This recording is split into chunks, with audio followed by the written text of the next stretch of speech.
A graça e a paz do nosso Senhor Jesus Cristo seja com todos nós.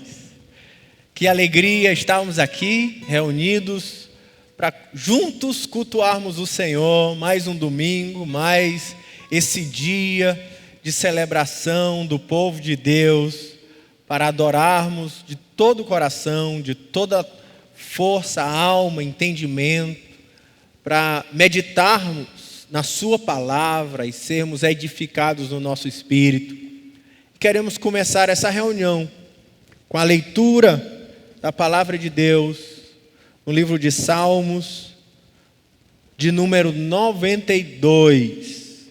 Queria que você reunisse agora a sua família, abrisse a Bíblia e de forma reverente fizéssemos juntos essa leitura.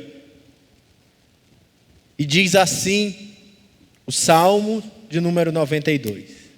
Bom é render graças ao Senhor e cantar louvores ao teu nome, ó Altíssimo. Anunciar de manhã a tua misericórdia e durante as noites a tua fidelidade. Com instrumentos de 10 cordas, com saltério e com solenidade de harpa. Pois me alegraste, Senhor, com os teus feitos. Exultarei nas obras das tuas mãos. Quão grandes, Senhor, são as tuas obras, e os teus pensamentos, que profundos. O inepto não compreende, e o estulto não percebe isso. Ainda que os ímpios brotam como a erva e florescem todos os que praticam a iniquidade, nada obstante serão destruídos para sempre. Tu, porém, Senhor, és o Altíssimo eternamente. Eis que os teus inimigos, Senhor, eis que os teus inimigos perecerão, serão dispersos todos os que praticam iniquidade. Porém, tu exaltas o meu poder como o boi selvagem e derramas sobre mim óleo fresco. Os meus olhos veem com alegria os inimigos que me espreitam, e os meus ouvidos se satisfazem em ouvir dos malfeitores que contra mim se levantam. O justo florescerá como a palmeira, crescerá como o cedro no Líbano. Plantados na casa do Senhor, florescerão nos átrios do nosso Deus. Na velhice darão ainda frutos, serão cheios de seiva e de verdor, para anunciar que o Senhor é reto. Ele é a minha rocha e nele não há injustiça. Vamos orar. Pai, muito obrigado por estarmos reunidos aqui nesse momento para adorar o teu nome, para levantar louvores na tua presença, para anunciar de manhã a tua misericórdia, durante a noite as tuas fidelidades. Reunidos aqui, Senhor, para exaltar o teu poder e soberania sobre todas as coisas. Para mesmo nesse tempo de pandemia render-te graça e reconhecer a tua poderosa mão e o teu cuidado sobre nós. Queremos dizer, louvado seja o teu nome, porque até aqui o Senhor tem nos abençoado. Por isso pedimos, Senhor, que nessa hora o Senhor conduza a cada um de nós, inspirando o nosso coração com teu Espírito, para que possamos te adorar em espírito e em verdade. Inspira o coração do pastor Jean e de toda a equipe de louvor. Inspira o coração do Paulo e da Jace na interpretação de Libras. Inspire a cada um dos que nos ouve e participam desse culto conosco, para que juntos, em uma só voz, possamos adorar a Ti, em espírito e em verdade, em nossas casas e em qualquer lugar, onde estivermos agora. Assim nós oramos e entregamos essa reunião nas Tuas mãos, e invocamos a Tua presença. Nos leva, Senhor, na adoração nessa hora, em nome de Jesus. Amém.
ressurgiu e a morte venceu. Nosso Deus é poderoso, em seu nome vamos vencer.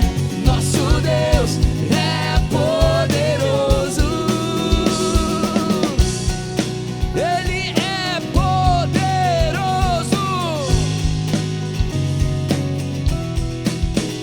Deus conosco nos conduzirá, jamais nos deixará, jamais nos deixará. Deus por nós quer nos abraçar, Ele nunca falhará, Ele nunca falhará. Ressurgiu e a morte venceu. Nosso Deus é poderoso, e em seu nome vamos vencer. Nosso Deus é poderoso, ressurgiu.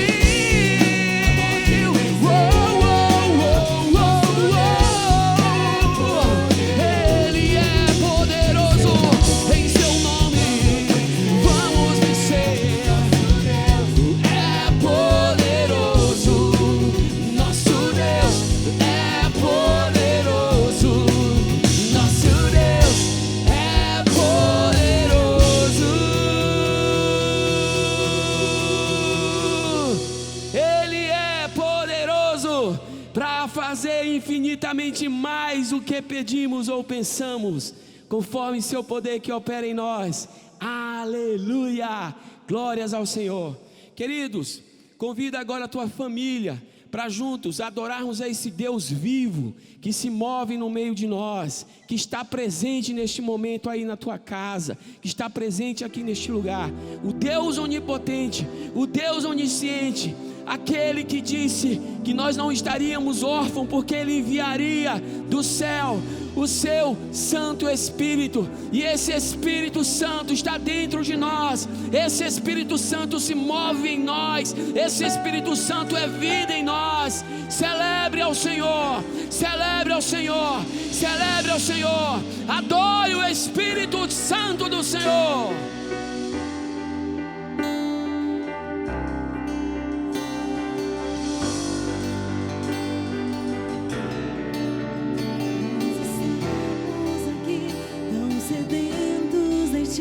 Vem, ó Deus, vem, ó Deus, enche este lugar. Meu desejo é sentir teu poder, teu poder.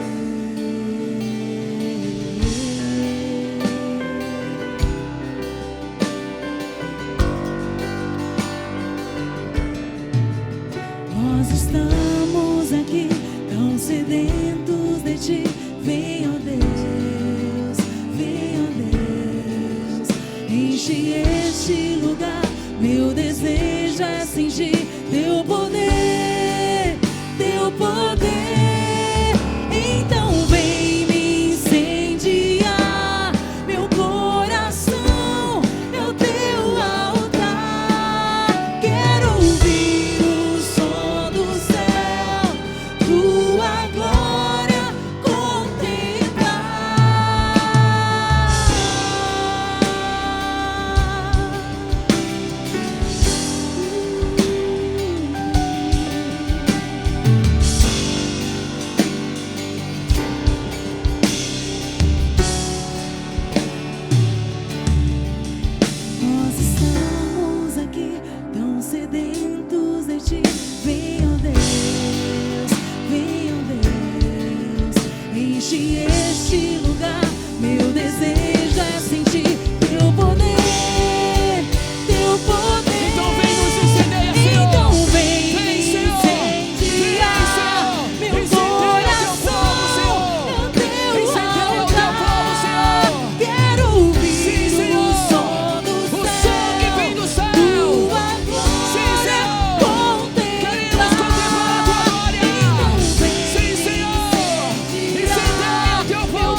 teus pés me rendo, pois a tua glória eu quero ver, Senhor. Tu és tudo que eu mais quero. Nos envolva com tua glória e teu poder. Tua majestade é real, tua voz ecoa, tu és tudo. Envolva-nos com teu poder. É real, tua voz ecoa em meu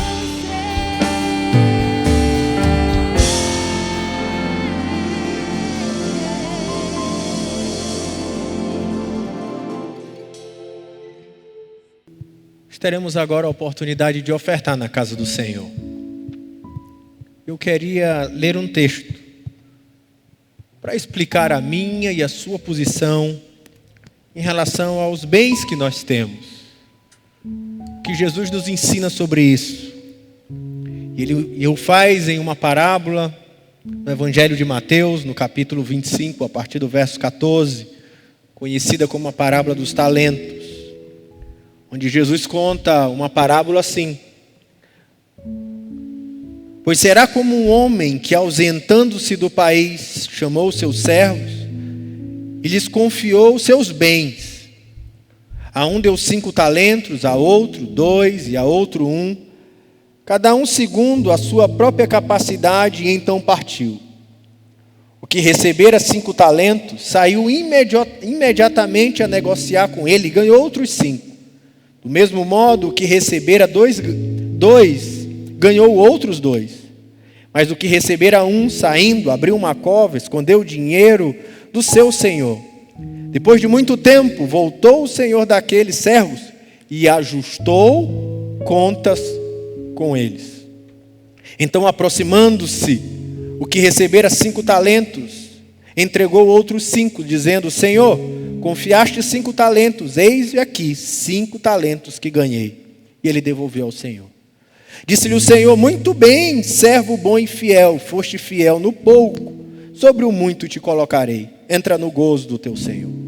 E aproximando-se também o que recebera 2 talentos, disse: Senhor, 2 talentos me confiaste, aqui tenho outros 2 que ganhei.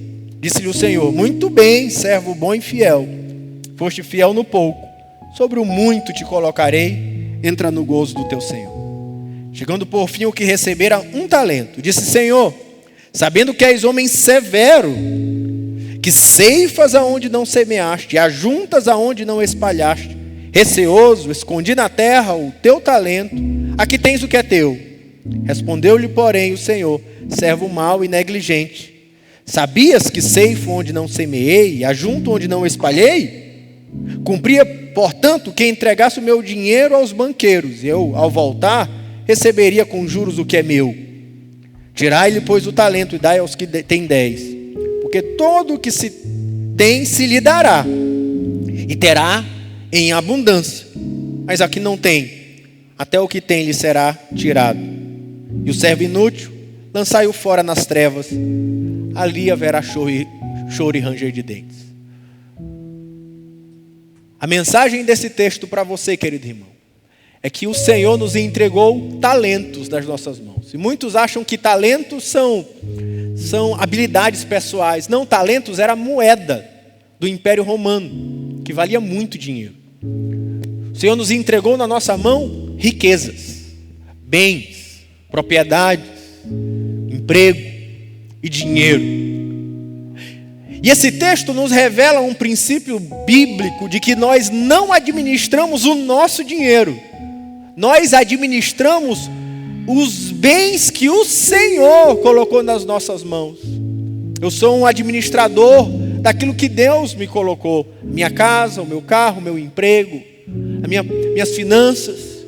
Na verdade, são de Deus. Eu apenas administro o que o Senhor me entregou.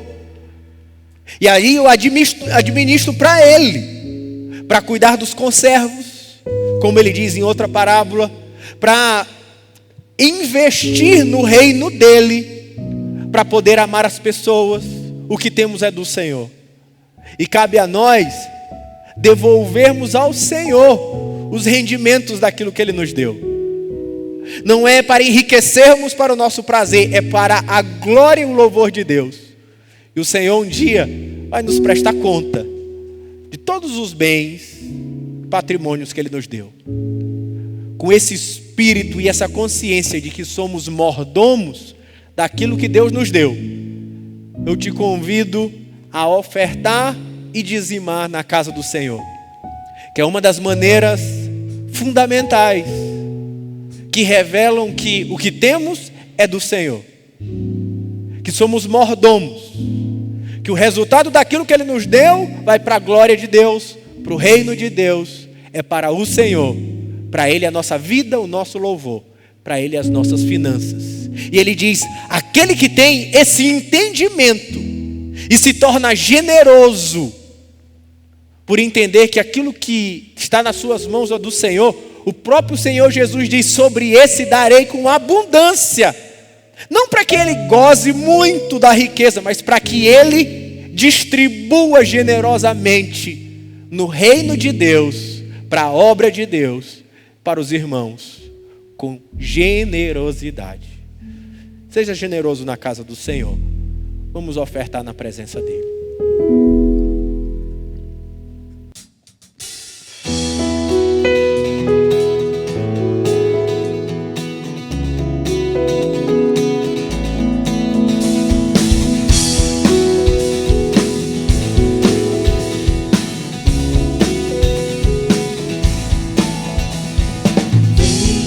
Vem me salvar, me ajuda a caminhar.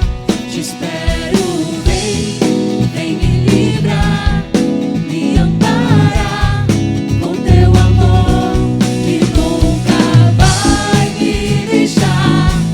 Eu sei que não me esquecerá, jamais me abandonará. Os meus pés estão sobre a rocha que me sustentará eternamente. Não vacilarei, sempre te honrarei. Confio em ti e sempre confiarei.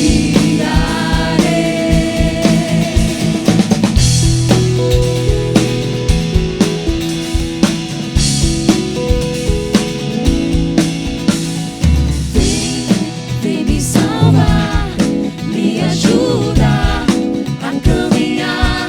Te espero, vem me livrar, me amparar com teu amor que nunca vai me deixar. Eu sei que não me esquecerá, jamais me abandonará. Os meus pés estão sobre a rocha que me sustentará eternamente. Não vacilarei,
Senhor, nós te damos graça pelo privilégio que temos de ofertar na tua casa, de entregarmos os nossos dízimos, pelo privilégio que temos de sermos mordomos daquilo que o Senhor tem entregue nas nossas mãos. Que o Senhor nos capacite na unção do teu Espírito para que possamos prosperar, avançar, tendo sempre um coração generoso na tua presença, no teu reino, no teu corpo aqui na terra, Senhor. Em nome de Jesus eu te peço que o Senhor abençoe cada um dos meus irmãos que oram comigo nessa hora, nas suas casas, em meio a um momento de pandemia, que tem desafiado as nossas finanças. Quero te pedir que o Senhor venha suprir a cada uma das nossas necessidades. Ajuda esse irmão, essa irmã, o pão nosso de cada dia nos dai hoje. Essa é a nossa oração, Senhor, porque assim como somos administradores daquilo que o Senhor nos deu, nós também somos dependentes do Senhor para o nosso pão de cada dia. Assim, meu Deus, supre o teu servo, a tua serva, supre esse jovem, esse moço, essa moça. Opera milagrosamente no teu povo e revela o teu nome, o Jeová Jirê, o Deus da provisão, para o teu povo nesses dias, em nome de Jesus, amém. Quero convidar você agora para abrir a Bíblia, a Palavra de Deus, o livro de Atos, capítulo 1, a partir do verso 6, e eu volto hoje a retomar a minha série de exposições no livro de Atos, capítulo 1 e capítulo 2.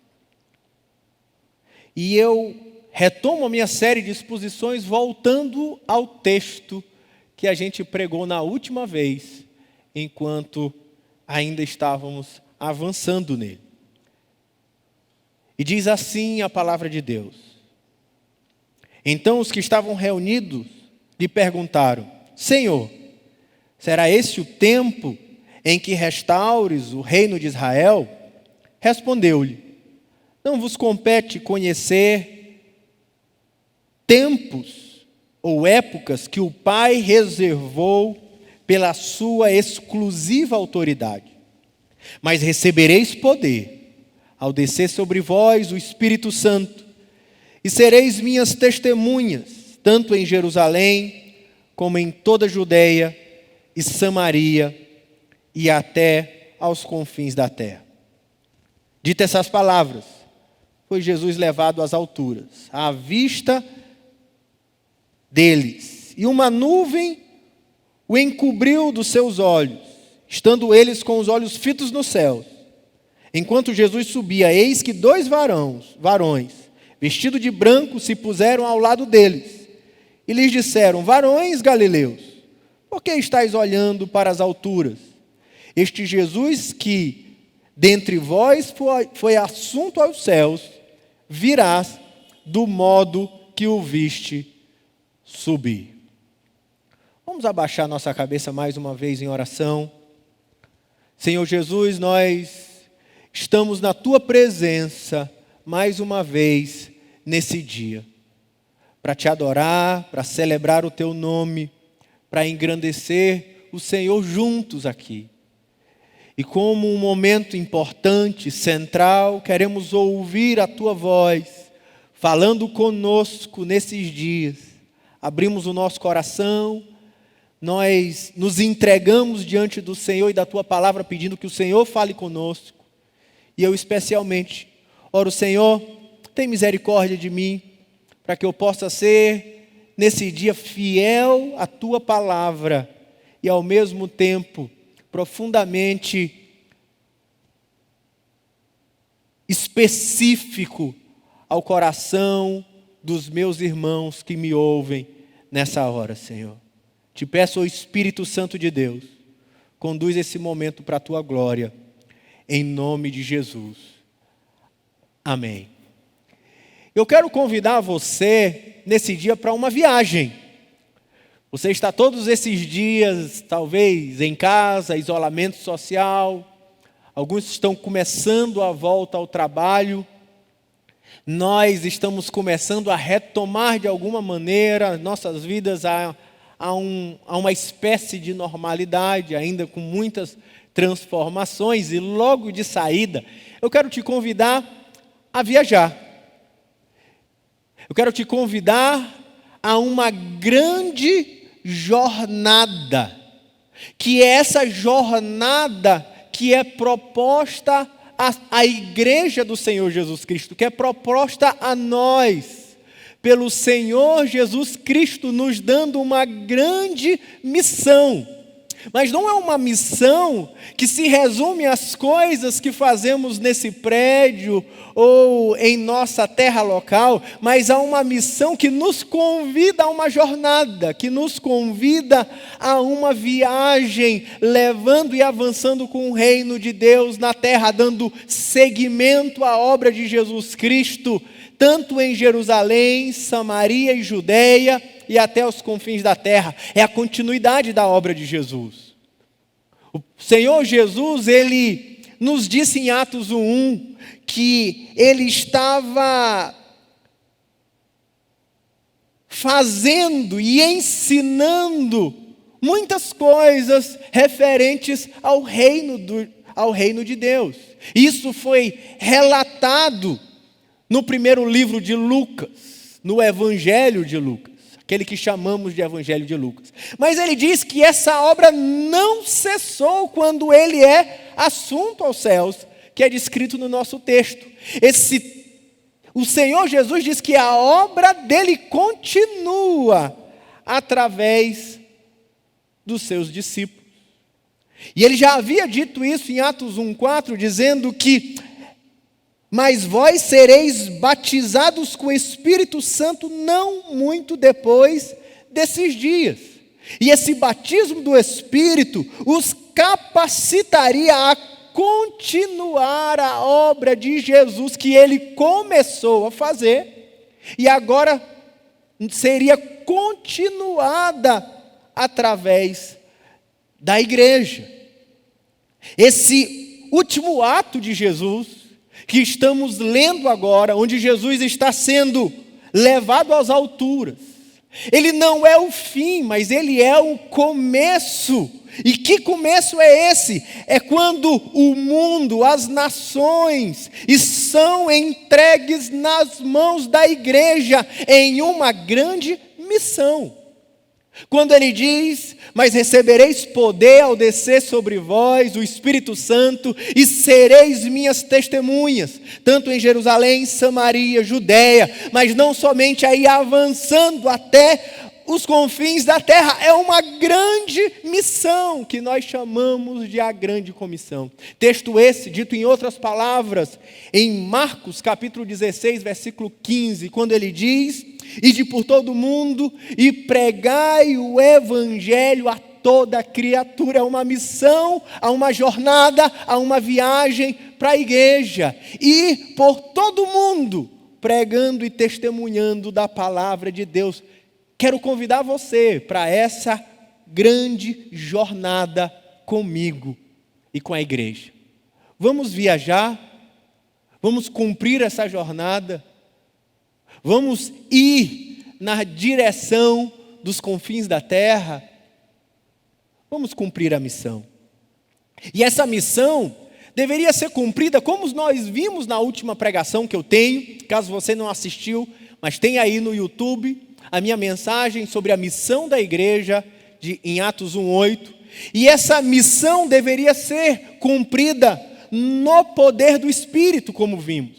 Não é pelo poder da carne, não é pelo poder do exército, não era pelo poder da espada, nem pelo poder da força militar de Israel. O avanço do reino de Deus seria no poder do Espírito Santo de Deus, que seria derramado sobre a igreja, sobre a igreja, momento esse que nós ainda vamos estudar em Atos capítulo 2, quando em Pentecostes o Espírito Santo foi derramado sobre a igreja, e eles, cheios de poder, começaram agora a pregar no poder do Espírito, saindo para uma grande jornada até os confins da terra.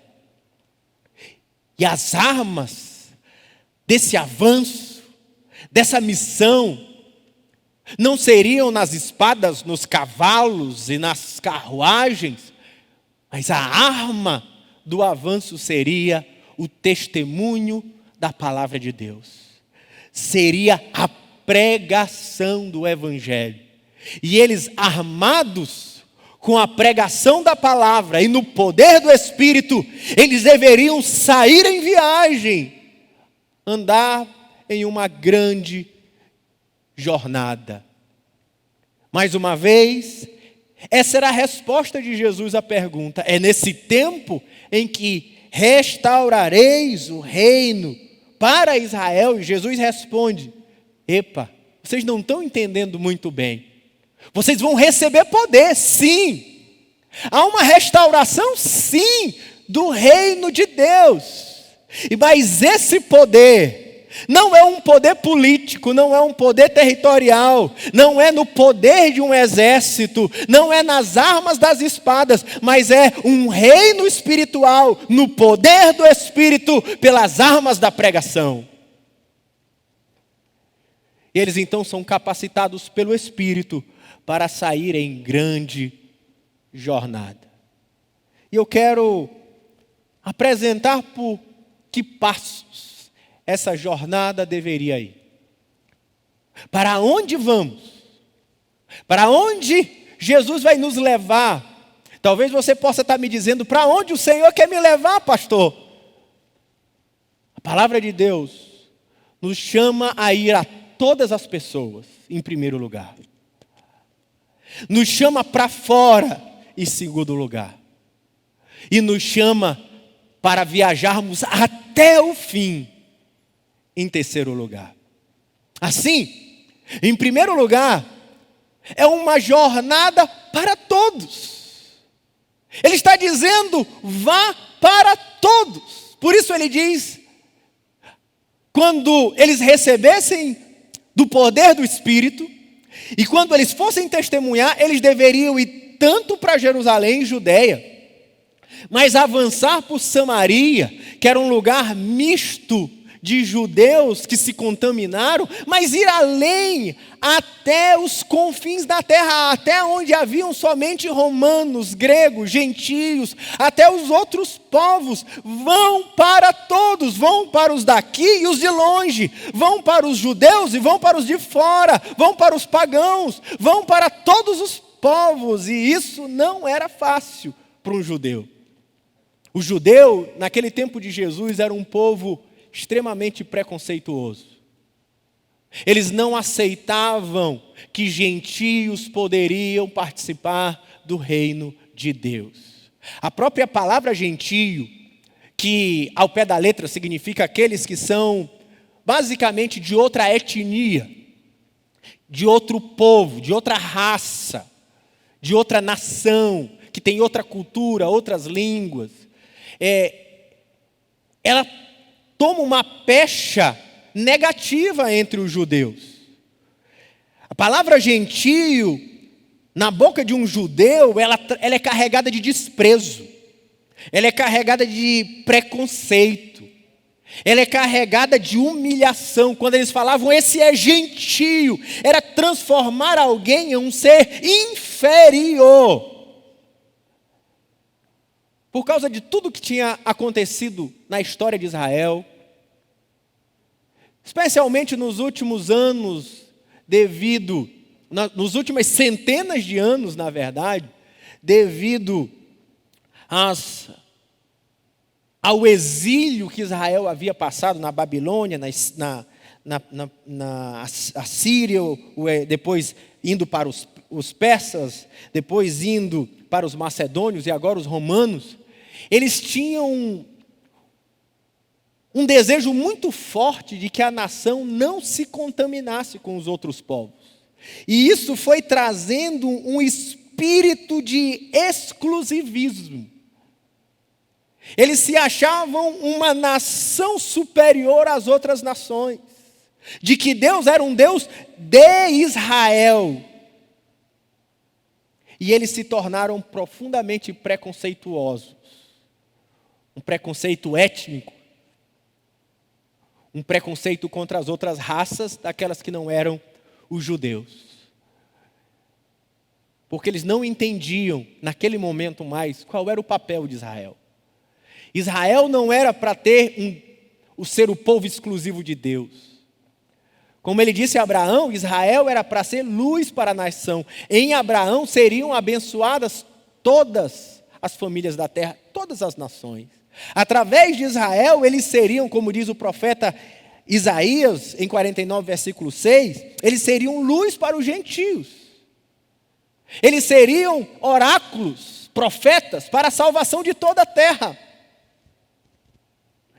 Mas eles se achavam superiores, exclusivos. E os outros povos deveriam se render aos pés de Israel.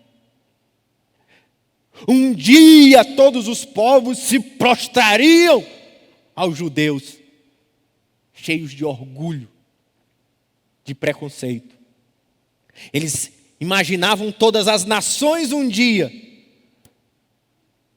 vindo para Israel para se prostrar diante do seu rei, enquanto que eles tinham sido chamados para ir até as nações, com a palavra da lei em seus lábios, testemunhando o reino de Deus sobre toda a terra. E como Israel fracassa naquele propósito, Deus entrega essa missão para a igreja, dizendo: igreja, não se concentre em Israel, mas preguem o evangelho para vocês, para os seus irmãos, para a sua cidade, para a sua nação, para a sua terra. Mas vão, vocês, há uma força centrípeta que expulsa o povo da igreja para todas as nações. Vão para Samaria, vão para a Judeia, vão até os confins da terra, se espalhem em jornada, em viagem, ide a todas as nações, com o evangelho nos lábios. Uma missão que foi entregue agora à igreja. Ide e pregai o evangelho a todas as nações, ide e testemunhai a todos os povos. A mensagem de Jesus, a igreja agora conclama o fim do preconceito. Parem, dizia Jesus em outras palavras, para aquele monte de judeus e israelitas: parem de achar que vocês são exclusivos. Parem de achar que a salvação é só para Israel. Parem de achar que a glória é para o povo de vocês. Parem de achar que vocês são uma etnia superior do que as outras. Vão e se juntem às outras nações com o evangelho nos lábios. Vão e preguem aos perdidos de Israel e aos perdidos entre os gentios. A missão de Israel conclama o fim do preconceito dos judeus. É só olhar para o que Jesus já havia fazendo. Samaritanos, povo considerado imundo, porque eles eram povo de Israel, originalmente, que se divide entre a nação de Israel, capital Samaria, a nação de Judá, capital Israel, capital Jerusalém. Só que o grupo de Israel, com a capital de Samaria, deixou de adorar no templo de Jerusalém e começou a se contaminar, e a nação do norte, ela se prostituiu ao longo da história várias vezes, principalmente depois, quando eles foram levados pelos assírios, e muitos assírios ficaram morando ali na Samaria. Eles se misturaram e eles perderam a sua pureza cerimonial, a sua pureza lei. Eles se prostituíram, eles se perderam na lei do Senhor. Por causa disso, os judeus consideravam os samaritanos pior dos piores, Ao longo de que, quando eles fariam viagens, eles às vezes contornavam os montes da Samaria só para não ter que passar por Samaria, porque era terra de gente imunda. Olha o preconceito. De gente inferior. Gente que eu não queria nem atravessar por suas terras. Mas Jesus, quando chega para os seus discípulos, diz, no caminho de Israel para Cafarnaum, diz, é necessário atravessar a província da Samaria. Os discípulos não entenderam, mas como assim? Ele diz, é necessário. Vamos nessa direção. Talvez eles falaram, mas os samaritanos, nós vamos passar por aquelas terras. Eu quero ir aos samaritanos. Chegando lá, ele encontra uma mulher samaritana. E qual é a reação da samaritana ao olhar Jesus? Ele diz, como é que você fala comigo, sendo eu mulher e samaritana, e sendo você judeu? Até a mulher fica admirada como Jesus vence o preconceito étnico que eles tinham para falar com ela e lhe trazer uma mensagem de salvação que faria dela e da Samaria uma cidade transformada pela graça de Jesus. Nós vamos olhar Jesus indo curar uma mulher sírio-fenícia, o que provocava um certo escárnio dos fariseus, escárnio dos judeus, porque como Jesus ia levar o poder do reino, como Jesus poderia levar a bênção para essa escória dos gentios. E é interessante ver que quando a igreja entende essa missão pelo fim do preconceito, ela experimenta coisas que para aquele momento eram sensacionais. A igreja avança, chega em Samaria e Judeia, quando Cornélio se converte. Isso gera um mal-estar na própria igreja. A igreja está lutando contra os preconceitos judaicos naquela época. Não era fácil para eles, era muito difícil mudar todos aqueles preconceitos históricos que eles tinham.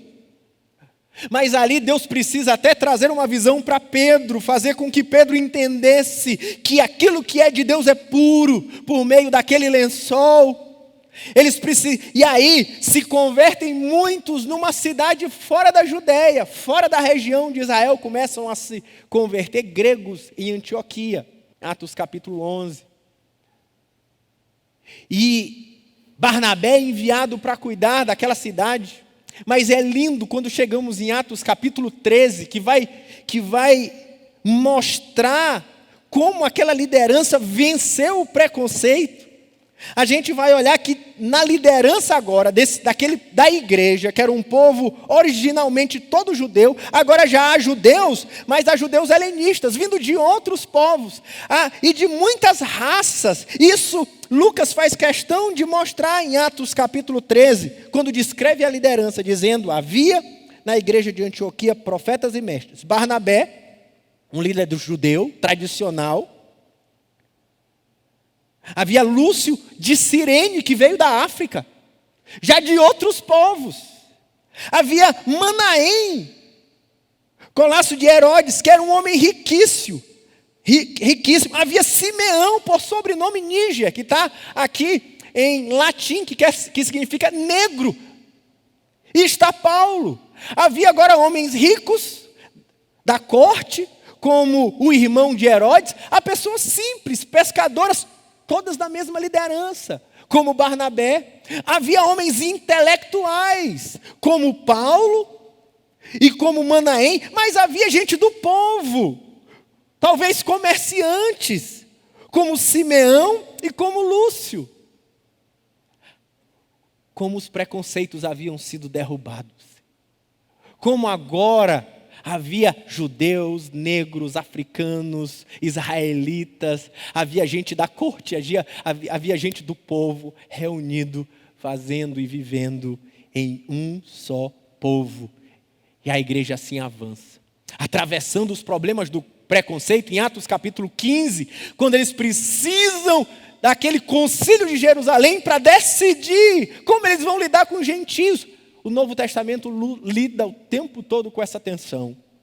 Mas ainda assim avança da Judeia, depois, através de Paulo e Barnabé, vai para a Síria, Sicília, Capadócia, Galácia, Ásia Menor, todo aquele entorno, a Macedônia, a Grécia, até chegar no coração do mundo, em Roma, quem sabe indo até a Espanha e depois voltando para Roma, o evangelho vai chegando até os confins da terra, até os gentios, a todos os povos, sem preconceitos. Uma viagem e uma jornada a todos.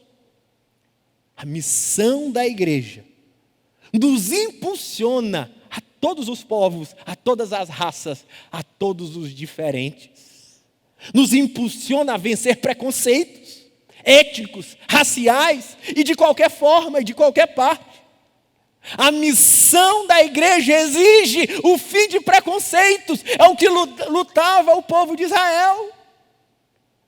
E a igreja estava sendo convocada a ser um povo sem preconceito entre eles.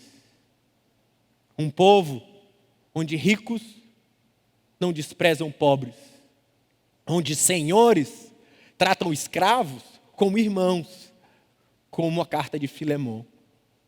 Onde mulheres podem sentar aos pés de mestres para ouvir os ensinamentos bíblicos. Onde em uma liderança pode ter judeus, negros, brancos, amarelos, onde podem ter gregos, egípcios, judeus, sírios, gentios e judeus, como um só povo, como uma só família. Não separando leigos de acadêmicos, sem preconceito. Uma família de amor. É o reino de Deus. Eu quero dizer que a missão da igreja nos convoca ao fim do preconceito. Vivemos uma época agora onde aconteceu a morte do George McFloyd nos Estados Unidos. Aquele homem que, enquanto era asfixiado por um policial, por 8 minutos e 40 e poucos segundos, ele dizia: eu não consigo respirar, I can't breathe. E aquele policial continuava a asfixiar aquele homem, policial branco fazendo isso num negro, o que ainda acontece com muita frequência nos Estados Unidos, o que desembocou em revoluções, revoltas pelos Estados Unidos, pela Europa e até mesmo no Brasil. No Brasil também tem discriminação. A discriminação pelo nordestino, a discriminação pelo negro, a discriminação pelo indígena. Há tantas formas de discriminação que enfrentamos aqui.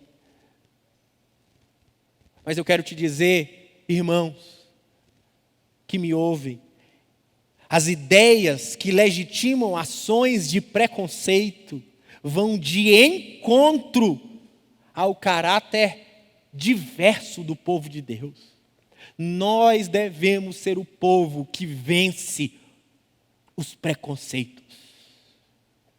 Não precisamos jogar pedra, tocar fogo, ou ser revolucionários. Precisamos fazer como fez, por exemplo, o nosso exemplo, Martin Luther King, o pastor nos Estados Unidos, através de uma revolução pacífica, que mudou a história dos Estados Unidos, dando fim ao apartheid e à separação, quer dizer, ao tipo de apartheid que acontecia dentro dos Estados Unidos. Sim, precisamos combater os nossos próprios racismos, os nossos próprios preconceitos, às vezes étnicos, contra outras nações, contra o Oriente, que muitas vezes nós do Ocidente temos. Eu queria te convidar a lutar com esses assuntos como os apóstolos tiveram que lidar. Não minimize o assunto.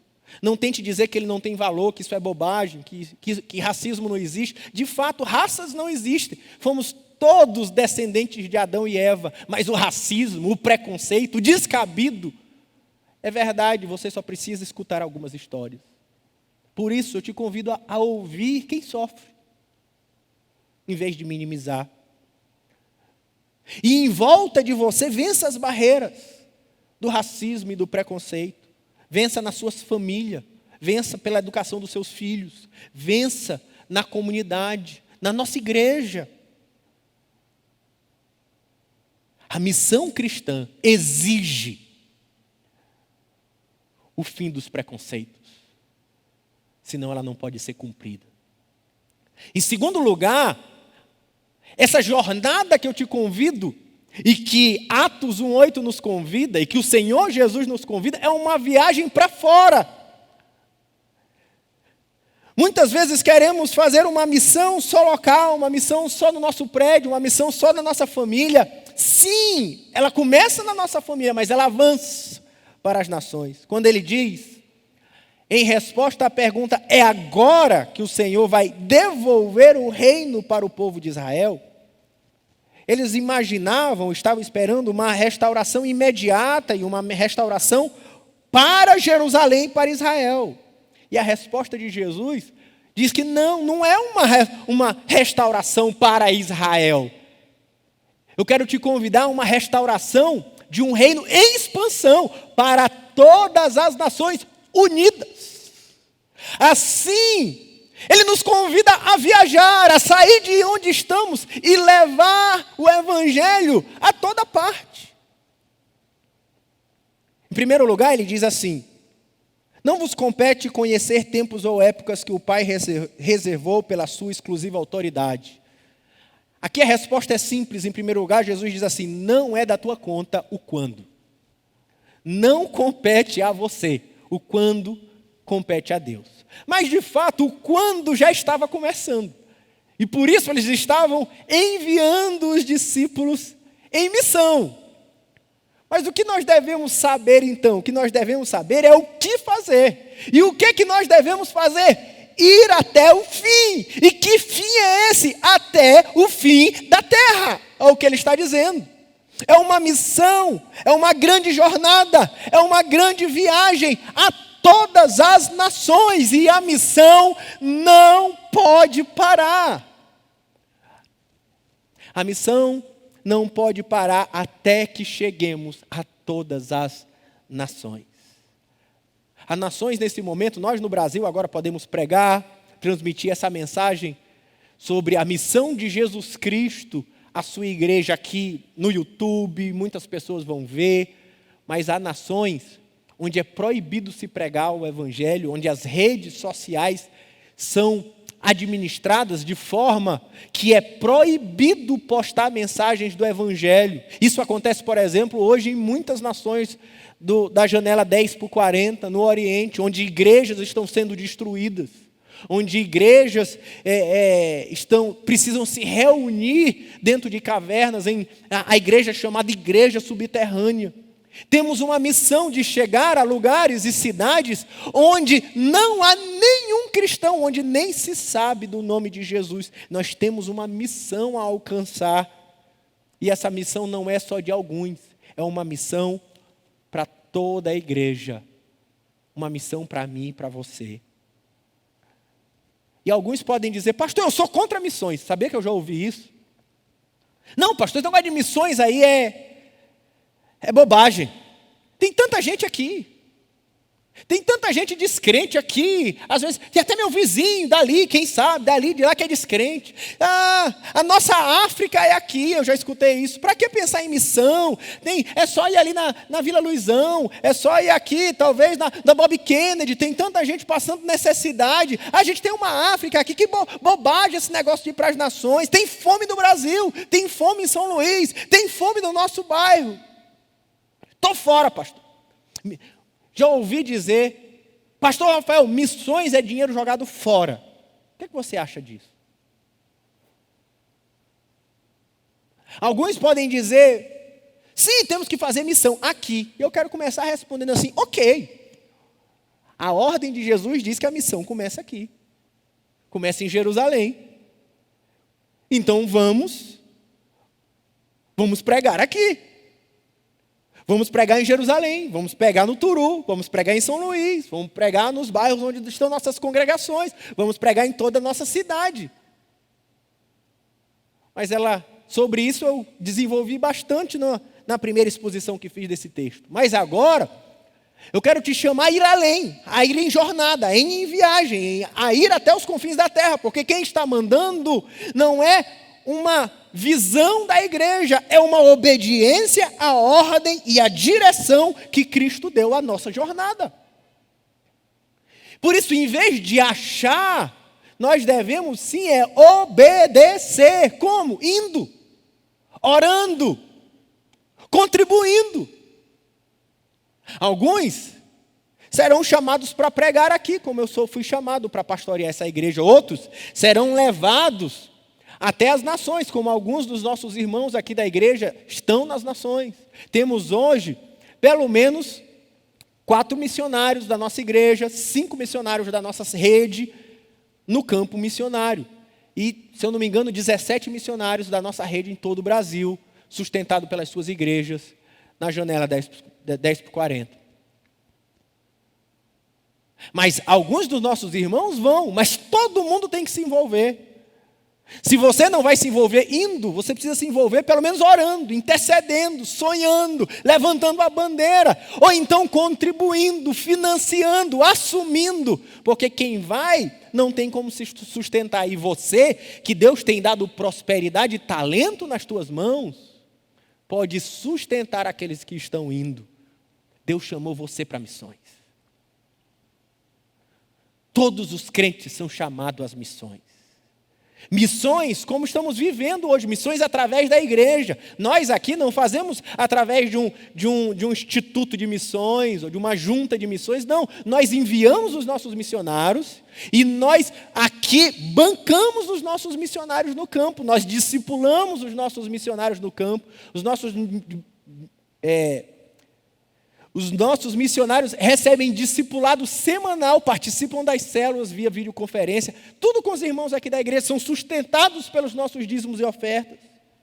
Foi para a missão que Deus nos deu o poder. Não acha que Deus nos deu o poder do Espírito para a gente curtir em festa de crente, caindo para trás.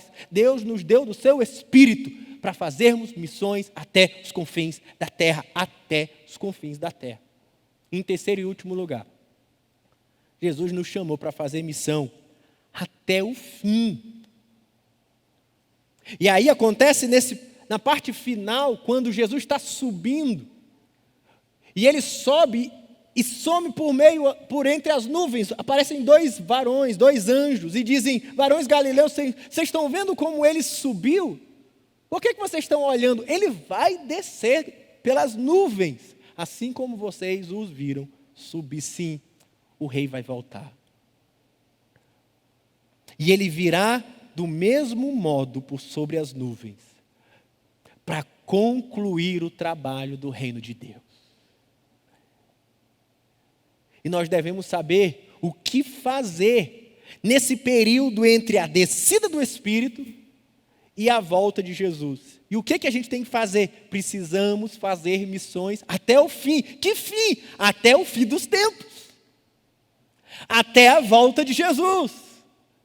A missão não pode parar enquanto Jesus não voltar. E a ideia do evangelho sendo pregado e a volta de Jesus estão diretamente ligadas no sermão profético de Jesus em Mateus 24:14.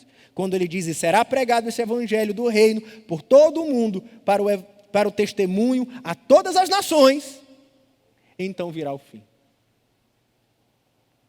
E eu queria terminar deixando lições sobre a volta de Jesus para nós. Primeiro, corra, porque a missão tem um tempo definido. O relógio está ligado, o tempo está passando. Tic-tac, tic-tac. E as pessoas têm um tempo definido para ouvir a mensagem de Jesus. Não perca tempo. Os amigos do seu trabalho precisam ouvir de Jesus, os seus vizinhos precisam ouvir de Jesus, seus familiares precisam ouvir de Jesus, as pessoas do Iraque, do Irã, da China precisam ouvir de Jesus. Segundo lugar, anuncie a todos que o rei está voltando. Sabemos disso, então comecem a dizer: gente, estamos na pandemia, estamos em crises políticas, estamos em crises sociais, há uma revolução por toda parte. Diga para ele: o fim vai acabar, o mal vai acabar, os perversos serão destruídos, a desigualdade social vai chegar ao fim, a fome vai acabar no mundo, terá o fim das doenças, porque Jesus está voltando. Anuncie pelas nações. E não deixe que ninguém fique de fora. está chegando aquele que vai presidir com justiça sobre a terra. Precisamos aprender que quando ele voltar, você será cobrado da missão que ele te deu. 1 Coríntios 3:10 fala do tribunal de Cristo, que as nossas obras serão julgadas. O próprio texto da parábola dos talentos diz que o Senhor, quando voltar, nos pedirá conta do que fizemos com a vida que ele nos deu. E a última lição é para dizer que vale a pena. O rei está voltando. O rei está voltando. Vale a pena fazer a missão. Vale a pena cumprir a vocação. O seu trabalho não será perdido, o seu trabalho não será em vão, porque o rei está voltando para reinar sobre as nações. E o nosso tempo agora é de sair em jornada para cumprir a grande comissão. Senhor Jesus, estamos na tua presença nessa hora, para dizer: eis-nos aqui, Senhor. Envia-nos. Eis-nos aqui.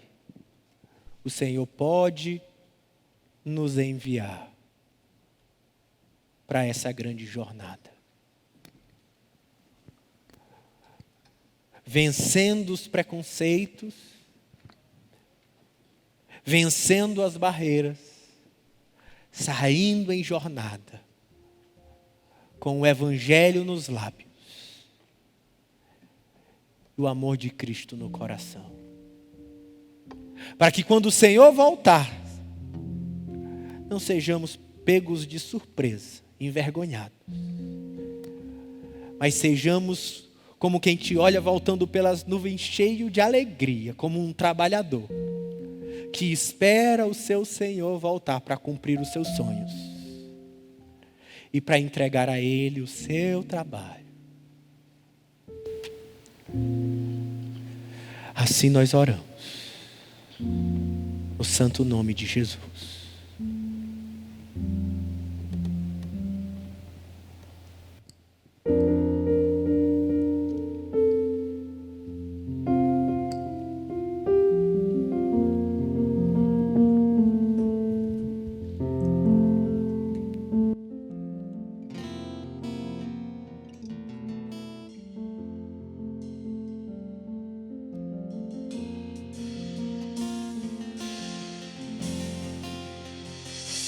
Eu não vou parar, a estrada é muito longa, vou continuar. Mesmo em meio às dúvidas, eu não estou só, te sinto aqui. A vida é mesmo assim, tantas aflições eu tenho que enfrentar. Mas o Senhor está sempre a me proteger. Sinto a ti. Quando o vento sopra contra mim e os problemas tentam me abater, eu me lembro grande eu sou, me enviou. Eu tenho chamado, jamais vou me calar. Eu tenho chamado, o Evangelho anuncia, e eu fui escolhido no ventre da minha mãe. Eu sei que Deus não abre mão de mim, não. Eu tenho um chamado.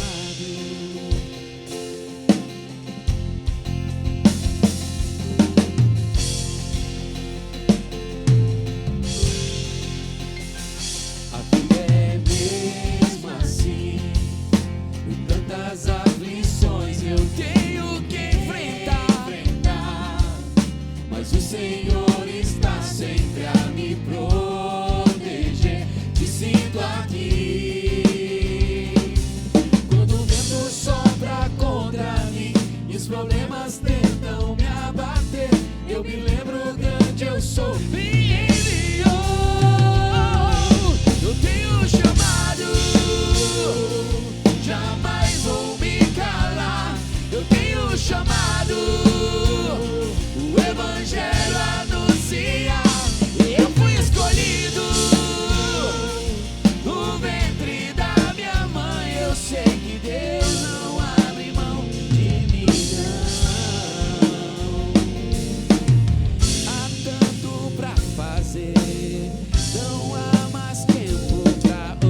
chegando ao fim da nossa celebração.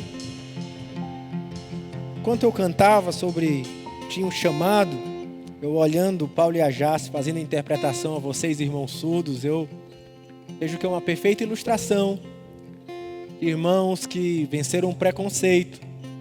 Muitas vezes os deficientes enfrentam e fizeram daqueles que sofrem preconceito alvo da sua missão. Louvado seja Deus pela vida de vocês, pela vida dos irmãos. Quero agradecer também ao Fernando, ao Naldo, ao Gedaías, o Patrick, que estão aqui organizando sempre essas lives, essas gravações para os nossos cultos, porque estamos chegando já quase no fim desse período. O governador deu um decreto permitindo que a gente volte a se reunir. Os pastores se reuniram nessa terça-feira e nós voltaremos a nos reunir com restrições a partir do 1º domingo de julho. E terão algumas orientações, uma vez que agora só cabem no nosso culto 1/3 da capacidade do nosso prédio. Então nós teremos que organizar quem vai vir em qual reunião para que a gente possa cumprir os distanciamentos sociais exigidos e solicitados pelas autoridades civis. Também estamos nos adaptando com gel, todo mundo de máscara, os distanciamentos da cadeira, com pias, com sinalizações, orientações. São várias solicitações feitas pelo governador para que a gente possa voltar. Mas então está anunciado, se prepare. A gente vai divulgando essas coisas ao longo das semanas e também quando as decisões forem se tornando mais consolidadas, você saberá de todas elas pelos nossos grupos de WhatsApp. E no próximo domingo também nós daremos mais informações. Tá bom, irmãos? Já estou morrendo de saudade de me encontrar com você. Vamos terminar nossa celebração? Levante as suas mãos para os céus. Que o amor de Deus Pai, a graça do nosso Senhor Jesus Cristo e as doces consolações do Espírito Santo sejam sobre as nossas vidas hoje e para todo sempre. Amém, amém e amém. Deus abençoe a todos.